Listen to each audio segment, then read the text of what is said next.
So I was going to make this video about Ballet Austin's 50th anniversary production of The Nutcracker, but something else has come up that I want to talk about. I want to talk about what I see as the cultural narrative of gift giving in the United States. I suspect that a lot of what I have to say is also applicable in the broader, for lack of a better term, Western world, but I don't want to overstate. I'm going to start out with a story, and I apologize in advance for my egregious use of the second person. It's there to make a point. So, it's Christmas time, and you and your loved ones are getting together to celebrate, exchange gifts, and share a meal together. You want your gifts to be thoughtful, something your loved ones want or need, but you also want to surprise them, so you try to figure out what to get without asking. When it comes time to exchange gifts, everyone has something for everyone else, and everyone is both extremely happy and suitably surprised by what they have received, and the whole affair is worthy of a Hallmark card. While that probably doesn't sound a lot like how things actually happen in your life, for one thing, you may not even celebrate a winter holiday, never mind Christmas. But if you're from the United States, I'm willing to bet that the narrative rings an awful lot of bells. It's the basic story used in most holiday advertising, though it pops up elsewhere too. So why did I tell that little story? Well, stories are sort of a defining characteristic of humanity.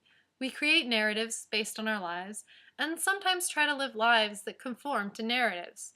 Narrative causality, if I may borrow from Terry Pratchett, doesn't tend to work out very well in the real world, but the narratives we tell do shape our expectations. Sometimes people get the sense that if they perform their part of an established cultural narrative, everyone else involved is obligated to play their role as well. Social pressure often backs them up. These sort of narratives are things that lots of people want to be true, so if someone chooses not to play the role in the story that they've been cast, they face a lot of social disapproval, including internalized disapproval. The thing is, stories are not real life, and making people play parts in a narrative they don't want is manipulative and gross. And society as a whole needs to start addressing this.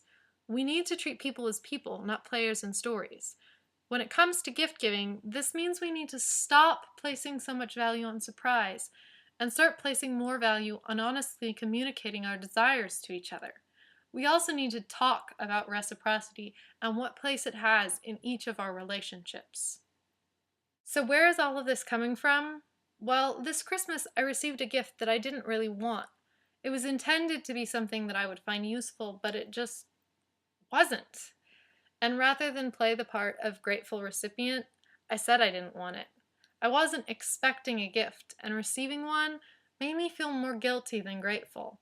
I tried to have a conversation about it, but it didn't really go very well, and I ended up having kind of a crummy Christmas because of it. So this is my attempt to redo that conversation and open it up to more people. So, do you think I've accurately depicted the cultural narrative of gift giving in the United States?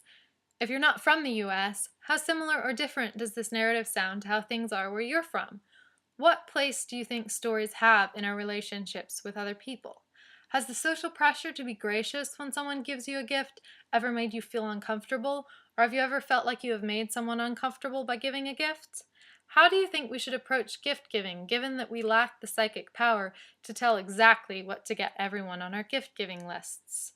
I look forward to hearing from you. This is Dream, signing off.